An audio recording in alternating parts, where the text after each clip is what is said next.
Hey guys, welcome to another TFL Today episode, and today we're doing a 0 to 60 MPH review of the brand new beautiful 2017 Volvo V90 Cross Country. Come on, check it out. And at the end of the show, we'll be giving away a t-shirt. This is our TFL shirt. TFL truck on the back. To one of the Patreon supporters, and you can always support us by going to patreon.com/tflcar. And look who's behind the driver's seat. Hey, how you guys doing? Happy Monday. Happy Monday. And Nathan, this car is pretty gorgeous, isn't it? Man, you know, Volvo has knocked it out of the park when it comes to styling. You will never confuse this for any other vehicle. It's a Volvo. It's good looking. I have had more people ask me about this car than I did when I was driving an SRT. I mean, that's how positive this vehicle is. And let me tell you, the interior is something sweet. Yeah, but before we get to that, obviously we'll go over the design of the car, but let's look under the hood real quick to see what's powering this beauty. And can you pop the hood? Yeah, I'm getting there. All right. In there.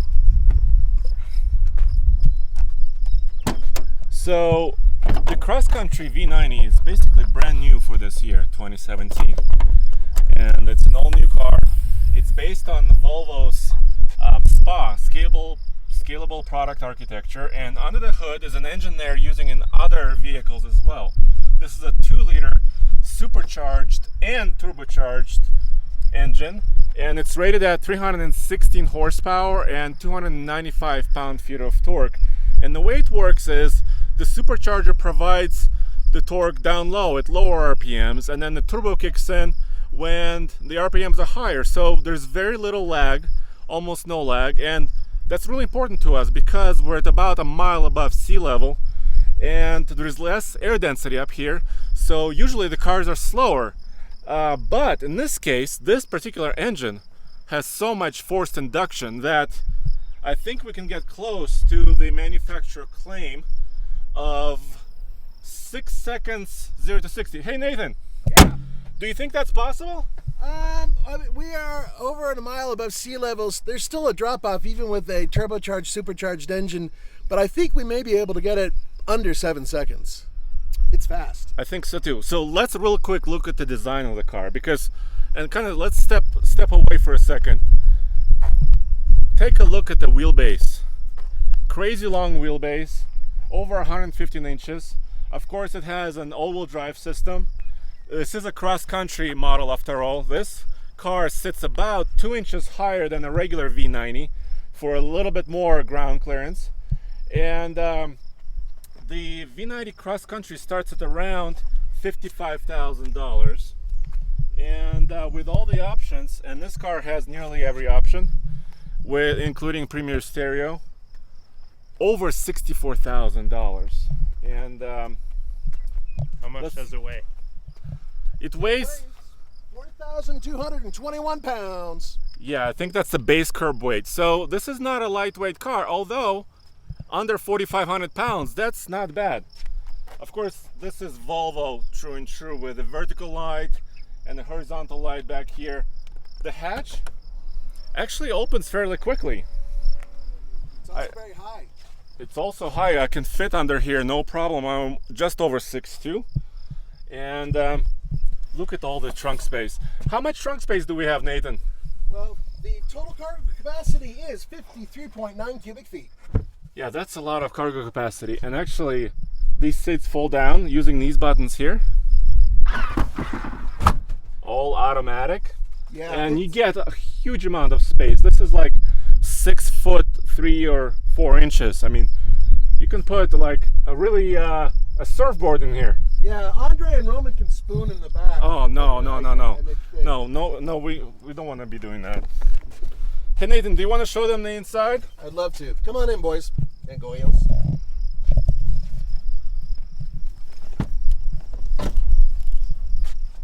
Welcome to the Love Nest. And I'm not kidding. I have had so many people ask me about this vehicle. It's been crazy. And I think part of the reason why is because a lot of people miss the old Volvo wagon. I mean, they acknowledge that the new SUV crossovers are pretty good, but they want that low roof. And this is a low roof. I mean, that's actually one of the issues. Not a ton of headroom. It's the same as the sedan's height. And you have this gorgeous interior. They've really done, once again, a bang-up job. One of the best interiors in class. And not only that, I consider Volvo interiors to be some of the best, period.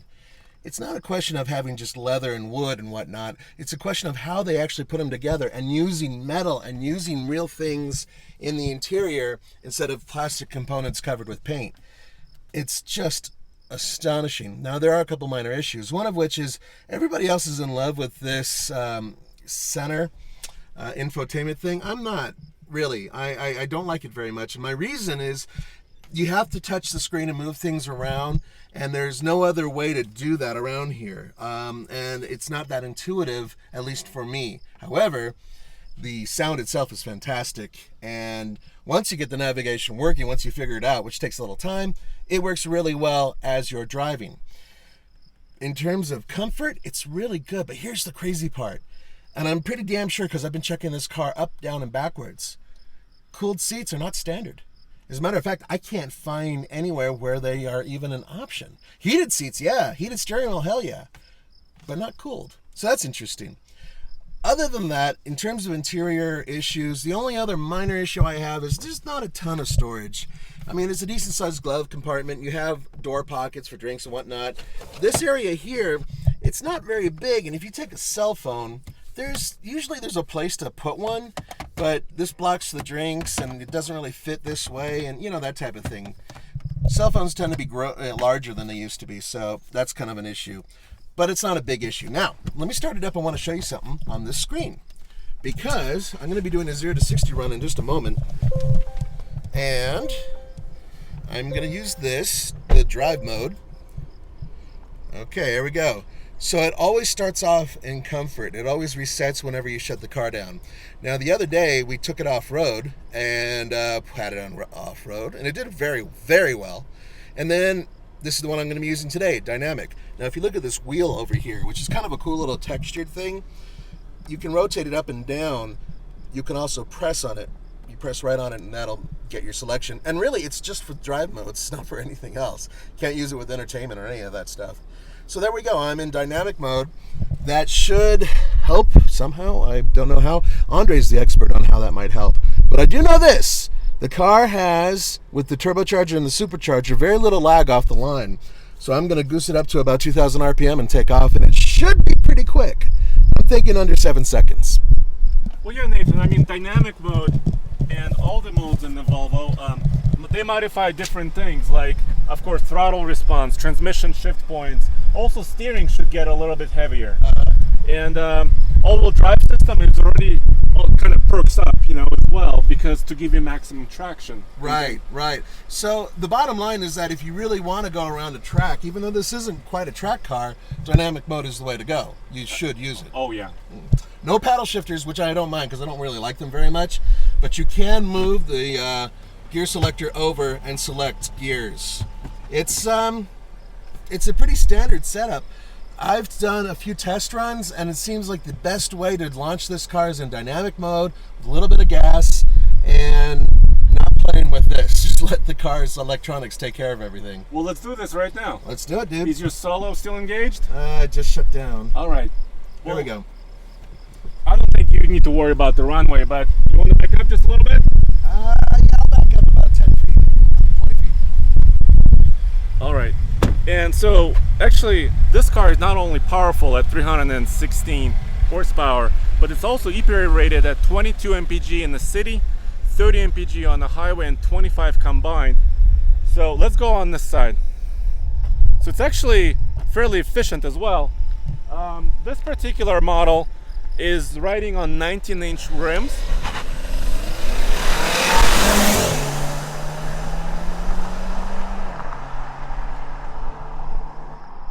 That looked fast. He spun the tires just a chirp, and I think that was a decent launch. I don't think the tires spun too much. This car is riding on 19-inch rims with Pirelli Scorpion tires, basically all-season tires. You can also get a larger rim, but I really like the 19s. They're not too big. You still have a decent amount of tire there. And for off-pavement excursions, this cross-country did really well on our Goldmine Hill. But I'm not going to tell you about the third stage of our off-road test. You're going to have to wait for our video that will be published on our TFL car channel, I don't know, within the week. So stay tuned for the cross-country on our Goldmine Hill. I'm really curious. I think he'll be under 7 seconds, but I'm not quite sure exactly.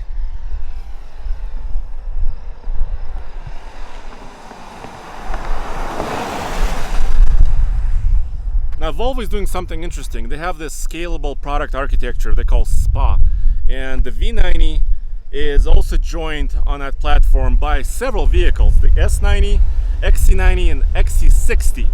So Volvo is building a lot of cars on the same platform, which is, I think, helps them. What happened? The first pass was fine. It was just about 7 flat, but the second one I got my foot kind of caught. Okay. It's my own fault. So let me try one more real quick. I'll be right back. Okay, so about 7 seconds so far. So far. Well, that's kind of what we were expecting. Volvo says 6 seconds.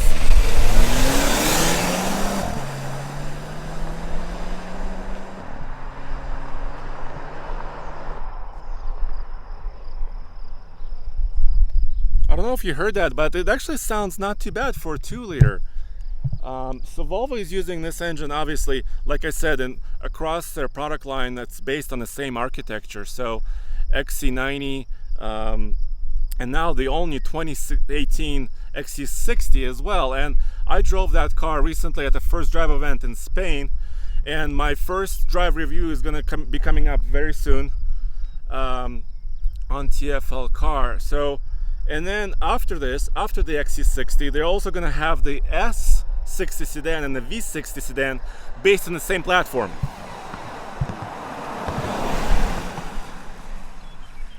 What do you guys think? What do you think he did? So 7 seconds is possible, we know that, at a mile above sea level. 6.8? 6.5? 6.5 would be really, really good. Let's see what he says. So its fastest time is 7.1. 7.1? Yeah, I was hoping it would be 6.9. I think what's happening is it was going slower progressively as I was doing it. Oh, do you think it's heating up a little bit? I think it's heating up a little bit. Well, turbocharged engines, that can happen to a turbo engine. But that's still fast, and bottom line is on a vehicle that weighs well over 2 tons, being able to move like that. By the way, this thing turns great. Its handling is fantastic. So, I mean, it's got a lot going for it. By the way, passing power in this car is absolutely phenomenal. Well, maybe we should go for a quick lap. I mean, since you're saying it's handling pretty good. Not a racing lap. No, of course not. Just kind of a show lap. Yeah, yeah. What do you think? Sure, we can answer some questions if anybody has. Ian, do you want to jump in the front and I'll be in the back and I'll see how I fit?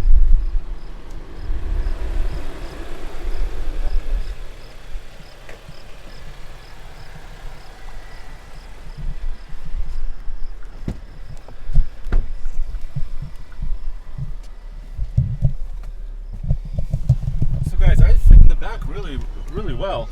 And there is a sunroof that it comes standard. Yeah, and, it's got this long. Gigantic. Yeah, I don't know if we should open it because there'll be a lot of glare, but you can just see it open. Look at this sunroof. I mean, it goes all the way to basically the rear headrests. There'd probably be a lot more room if they didn't put this in here as standard. But it's good looking. Yeah, my head is just touching just a smidge on the ceiling, but I have a ton of leg room. Okay, everybody has the belt up, even though poor Ian. I'm sorry. All right. Shall we? Yeah. Quick cruise? Are you still dynamic? I'm always dynamic. Oh, yeah. See what I mean? Wow, It's it does just- take off. It's a good surge. What happens is, we've talked about this engine before, but for those of you who don't know, it starts with the supercharger, and there's no lag really with a supercharger. You don't have to let it spool up, as opposed to a turbocharger, which takes the exhaust gases to get that wheel turning. So supercharger kicks in, and then at a certain RPM, the turbocharger takes over, and it's seamless. You really can't tell when it moves from one thing to another. But I will say this: on the highway, Yep. great passing power, but every once in a while, sometimes I think it might be between gears, I hit the gas and there's a little tiny pause. And I think that the computer inside the brain is literally thinking, okay, which one do I fire up? So I think that there's a little bit of a disconnect there, but it's really, I mean, you really have to be paying attention to notice it. But I mean, for a vehicle that's been lifted off the ground and has decent clearance, decent being, you know, for a regular car, it doesn't roll very much. I mean, I'm taking this corner at a pretty good rate of speed. Really not feeling a whole lot. When I really push it around the corner, because I did actually do a hard lap, you feel it in the right rear or left rear wheel. So it kind of does a little bit of a dip in reverse. It doesn't hunker down like its brother, the sedan, which is a lower vehicle. And I think that's because of the extra height. Yeah, absolutely. And of course, Volvo is also coming out with a lineup of Polestar models. Yeah. And Polestar models are tuned a little bit, obviously, for that, you know, not track, but also carving canyons, you know, that extra performance that you can use maybe even at the track. But I don't know many people who take their Volvos to a racing track. I do, actually. Oh, yeah. In fact, these guys are known as the Clear Coat team. They do a radio podcast, and they've interviewed me in the past, and also some other insiders. They're totally into Swedish cars on tracks. Are you talking about the Prancing Moose? No, but the Prancing Moose. Actually, Roman had a Prancing Moose sticker on one of his Volvo wagons. Now, everybody in this car except for Ian has owned a Volvo before. So, you know, Yep. Just so you guys know. And I really like the vehicles they make. The ones I owned were slow or so fast that they weren't not very drivable. I had the first generation T5. This is much better. Hey, Ian, how's the light? Should I get outside or? We can go outside. Oh, Okay. okay. I'll shut it down. I wanted to give away a T-shirt and we kind of wrap this up. Sounds good to me. Really comfortable back seat, by the way. Yeah, isn't it? Oh, it also has child seats. So Yeah. Ian, when you come out, I'll show you. Yeah, real quick, he'll do a demonstration. My son is going ape over it. He's like, "This car's for me, Dad." You know, that type of thing.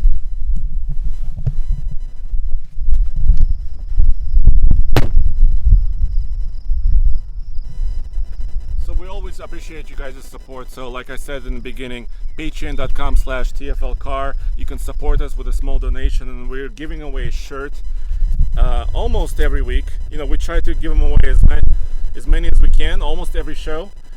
We do this show Monday, Wednesday, Friday, usually at 10 a.m., but sometimes like today, we get the track early before they open. So we have a dedicated test facility at IMI Motorsports.